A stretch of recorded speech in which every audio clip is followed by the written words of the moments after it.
Did you know? Many dog owners still believe they must be the alpha. It comes from old wolf studies. But our dogs are not wild wolves. That misunderstanding still shapes how millions train today. Subscribe, like, and share if you have ever heard the alpha myth. Understanding key aspects of dog ownership can transform your relationship. We will bust myths and show a calmer, clearer way. Comment your dog's name to join the pack. Support with subscribe and supers to help fund the AI tools behind these videos. Many of us have been told that to have a well-behaved dog, we need to be the alpha, the dominant pack leader. We're encouraged to act like a forceful boss, believing this is the language our dogs understand. But what if this entire approach is built on a misunderstanding? When we try to dominate our dogs, we aren't communicating leadership. We're just creating confusion. Imagine being given a job with no clear instructions, where your boss is unpredictable, sometimes friendly, sometimes angry, and any mistake is met with a sharp reprimand. You wouldn't feel motivated, you'd feel lost. That's exactly what happens to our dogs. This constant state of confusion inevitably leads to anxiety. A dog who can't predict what will happen next lives in a state of low-grade chronic stress. They don't know how to please you, and they don't know how to avoid your displeasure. This uncertainty erodes their confidence and makes them feel perpetually unsafe in their own home, with their own family. And here's the critical part. That anxiety often looks like what we call bad behavior. The pulling on the leash isn't defiance, it's a desperate attempt to escape a stressful situation. The frantic barking isn't aggression, it's a panicked alarm bell. The destructive chewing isn't spite, it's a self-soothing behavior, like a person nervously biting their nails. We see a bad dog, but what we're really looking at is a scared dog. The old alpha myth tells you that you must dominate your dog to fix these behaviors. It prescribes harsh corrections, loud and angry voices, and even physical force. This advice is not just outdated, it's actively harmful. It's a complete misinterpretation of animal behavior, based on flawed observations of captive wolves from decades ago, a theory that the original researcher himself has since spent years trying to debunk. A true pack leader, in a family of dogs or a human-dog partnership, is not a bully. A true leader provides calm, confident direction. They are the source of safety and predictability in a chaotic world. Their role is to provide security, not to inspire fear. Think of the best teacher or mentor you've ever had. They didn't yell or intimidate you into learning. They guided you, supported you, and created an environment where you felt safe enough to try, fail, and try again. That is true leadership. Force does not teach a dog what you want them to do, it only teaches them what to fear. And that fear poisons your relationship. It can create a host of new, more severe problems, or make existing ones much worse. This includes heightened aggression towards strangers or other dogs, debilitating shyness that prevents them from enjoying life, intense separation anxiety, or reactivity on walks. Take a moment and really try to think from your dog's perspective. They look to you for absolutely everything, for food, for water, for shelter, and most importantly, for love and guidance. You are the center of their universe, their primary source of safety. Now imagine if that source of safety suddenly becomes scary, unpredictable, and a source of pain. Their entire world flips upside down. The one being they trust to protect them becomes the one they fear. An unstable environment creates an unstable dog. You cannot achieve a balanced, happy companion through fear and intimidation. It's a fundamental contradiction. So when you see these so-called bad behaviors, try to see them for what they truly are. They are not acts of defiance or a play for dominance. They are desperate cries for help from an animal who is confused, anxious, and looking to you for guidance they can actually understand. So, how do we lead without intimidation? It starts by understanding that a calm, confident leader provides structure, not stress. This isn't about being an alpha or a drill sergeant. It's about becoming the one your dog can look to for guidance and safety, the calm anchor in their world. Think of it this way, your dog is constantly asking questions. Is this safe? What should I do now? How should I feel about this? A predictable environment and a consistent leader provide the answers. Your dog needs to know what to expect from you in their environment because predictability creates security. When they know the rules of the house and the rhythm of the day, they don't have to spend their energy worrying. They can simply relax and be a dog. To achieve this, your energy is the most important tool you have. It's more powerful than any command or piece of equipment.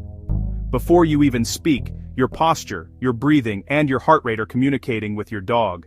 Dogs feel our energy more than our words. If you're anxious, frustrated, or tense, your dog will mirror that uncertainty. They'll think, my leader is worried, so there must be something to worry about. This is especially true on walks. Nervous energy travels right down the leash. A tight grip, a racing heart, and shallow breaths are like sending a constant stream of warning signals to your dog, putting them on high alert.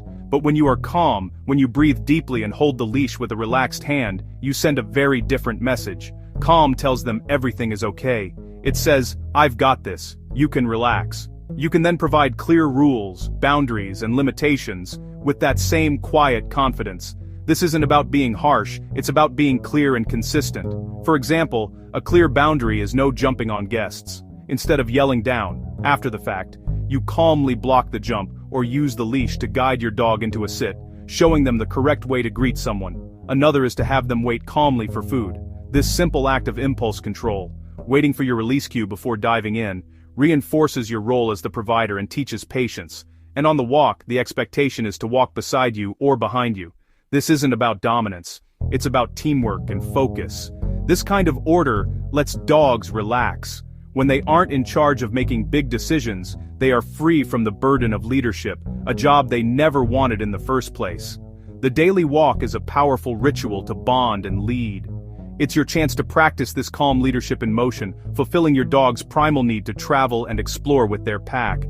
If they drag you, they are leading you. So it's time to restructure the walk. This doesn't mean yanking the leash. It means if your dog pulls, you simply stop, become a tree, wait for the leash to go slack, then calmly resume. By having them follow you, you're not just reinforcing your leadership, you're also helping them drain both physical and mental energy in a structured way, which leads to a calmer dog at home. And remember the golden rule: reward calm, not anxiety. If your dog is whining or pacing and you pet them to soothe them, you're actually rewarding the anxious behavior. If this approach to leadership is resonating with you, tap subscribe and drop a comment to let us know what you're working on with your dog. Instead, wait for that moment of quiet.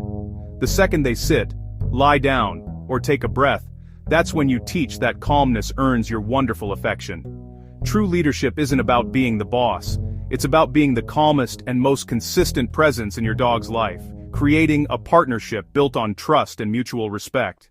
We've talked a lot about what doesn't work, the myths, the outdated theories of dominance and being the alpha. So if you remember only one thing from our entire conversation, let it be this simple, powerful truth: it is the foundation upon which everything else is built. The secret to a partnership that lasts a lifetime. You must build trust above all else. Not control, not submission, but deep, unwavering trust. Think of it this way: trust is the currency of your relationship. It's the emotional bank account you share with your dog. Every positive, predictable, and fair interaction is a deposit. Every confusing, frightening, or inconsistent moment is a withdrawal. A healthy relationship is one with a massive surplus of trust. This currency is more powerful than any treat, stronger than any leash, and far more effective than any command. Treats can motivate, but a dog who trusts you will try for you even when the food is gone. A leash is a tool for safety and guidance, but trust is the invisible connection that truly keeps you together. Commands get behaviors, but trust earns willing cooperation. The old methods, rooted in fear and intimidation, get brittle compliance. The dog might obey, but they do so to avoid a negative consequence. Their spirit is diminished, their anxiety is heightened, and the relationship is fractured. Trust, on the other hand, gets you a true partner. A dog that wants to follow you, not because they have to, but because they believe in your leadership. A dog that genuinely wants to please you, because your shared bond is rewarding in itself. And most importantly, a dog that feels fundamentally safe in your care, knowing you will make good decisions for them. So how do we build it? Understand that every single interaction either builds trust or breaks it. There is no neutral ground. You build it through unwavering consistency. This means the rules are the same yesterday, today, and tomorrow. If they aren't allowed on the couch, they are never allowed on the couch. This predictability creates a world that makes sense to your dog, which reduces anxiety and builds their faith in you as a reliable leader. You build it when you become your dog's protector. Manage the world so they do not have to react. This means crossing the street to avoid an out-of-control dog, or asking a stranger not to pet them if they're feeling shy. You are their filter for the world, their safe harbor. When you advocate for them in stressful situations, like at the vet or in a crowded space, their trust deepens profoundly. You are showing them, through action, "I've got this, you don't need to worry."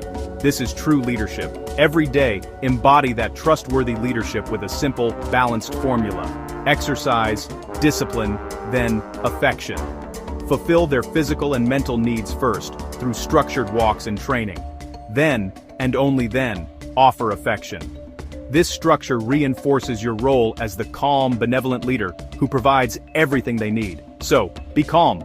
Your energy is the first thing your dog reads. Be consistent. Your rules are their map of the world. And be their advocate. Your protection is their peace of mind. When you focus on building this foundation of trust, everything else falls into place. The pulling on the leash, the barking at the door, the reactivity, these problems get easier to solve because you're no longer just correcting a behavior, you're healing a relationship. You're speaking a language your dog was always meant to understand. Forget being an alpha. Become a calm, confident leader your dog trusts. Structure, advocacy, and consistency build respect without fear. An informed owner creates a balanced, happy member of the family. Comment your dog's name and one thing you learned today. Share this with a dog lover who needs it. Subscribe, like, and become a member for perks and live Q&A. Your supers keep this channel and our AI platforms running. Best next step, take a calm, structured walk today. Lead the way and see how it feels.